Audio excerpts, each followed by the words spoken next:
On Saturday, I watched Across the Spider-Verse, and it was a very good movie. I think I would say quite around like the same, uh, quality as the first film that came out. I have like very minor negatives about the movie and a lot of positives. So first off, the animation was just perfect or near perfect. Um, they did, the animation was just as good as like the previous movie, if not better. And props to the design team for that and the VFX and everything else, or not VFX, probably just the animators. That must have taken a lot of time, and they definitely put in the quality. And to be honest, I was a little bit surprised because this is coming from Sony, if I'm correct, and I think they have like a reputation for not like putting in the work for Marvel movies or sci-fi films, or I mean superhero fiction films, but I don't know. So yeah, the animation was just very good, and also the different animation styles for the different locations that the movie takes place in, especially Mumbaton in Parvit's world, and then also Gwen's world was also very pretty looking, as well as the Lego world as well, which is animated by like a 14-year-old. So props to him as well. So yeah, the animation was very good, if not better than the first movie, just as good. And the acting, the voice acting was also very nice from every crew member, every cast member as well.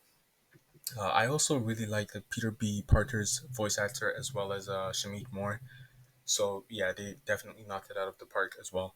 And finally, um, again, yeah, to tie into the animation, basically there were some like little parts that I just really appreciated from the movie that makes it that much better. For example, there's like this part where like Peter is towards the beginning of the movie, Peter is swinging around, right, in I think Brooklyn or New York, I forget, and he's swinging. He's like sideways on a building, and then he tries to swing by, but he's waiting for like a passage of pigeons or birds to fly by, and then you can see him like kicking his feet, waiting for the birds to fly by, and that was just like a very neat detail that they added because they could have just had him stop there and wait, but like they added like a little bit of urgency to where he was going, and that just made it a little bit better.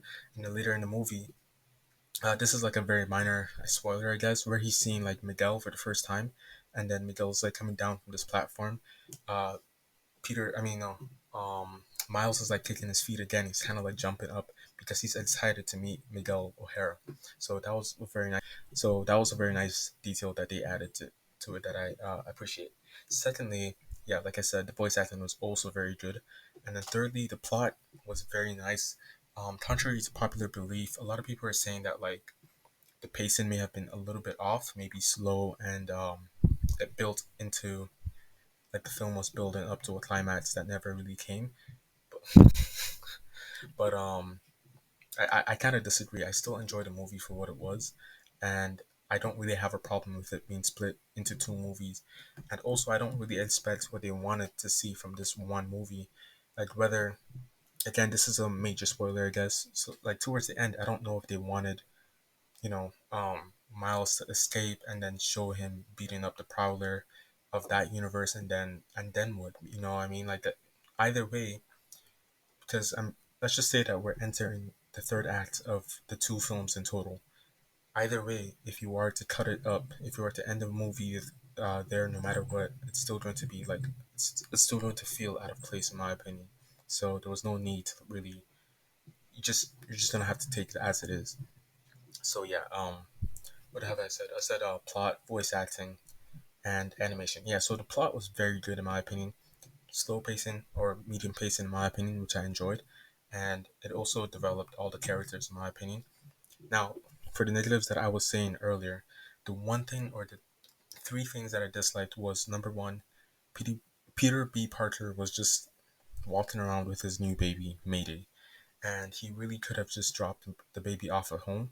And now that I think about it, I think the reason that he had her was as an excuse for him to not stop Miles when in that chase sequence.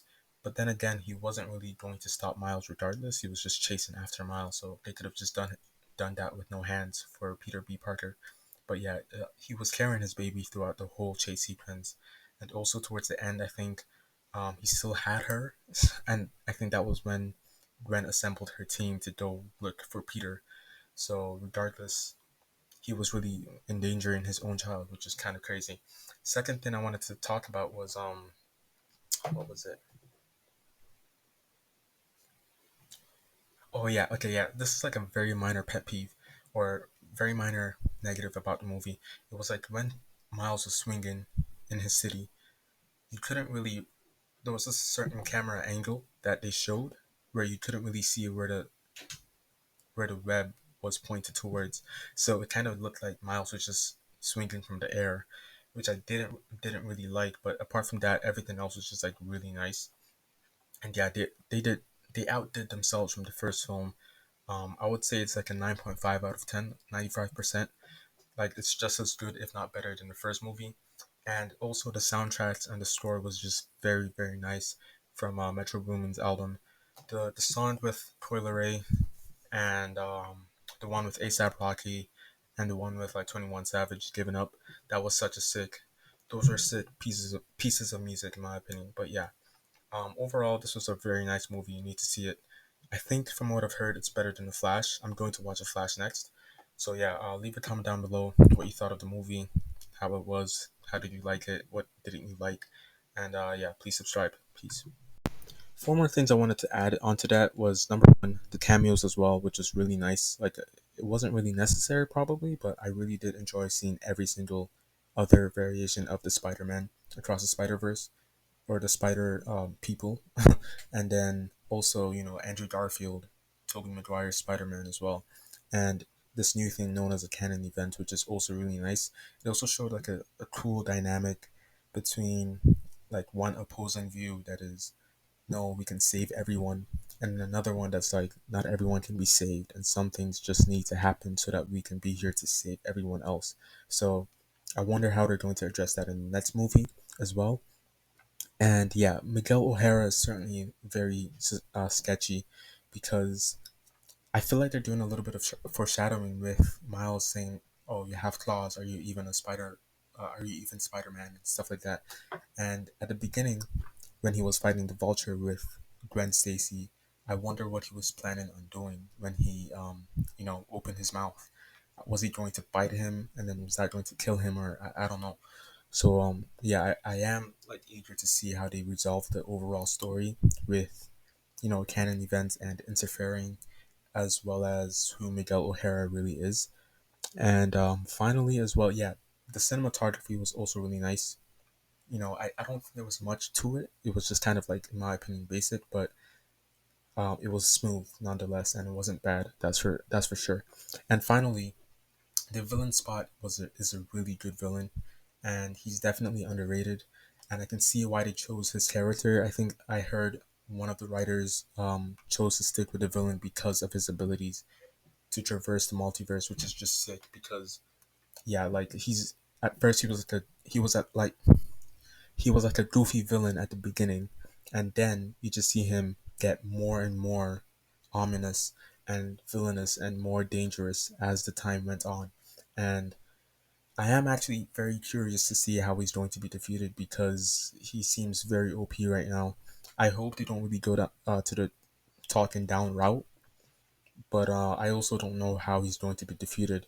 But yeah, he's a very sick villain. At first, he was funny. He's still funny, and now he's just even more menacing, which is just beautiful.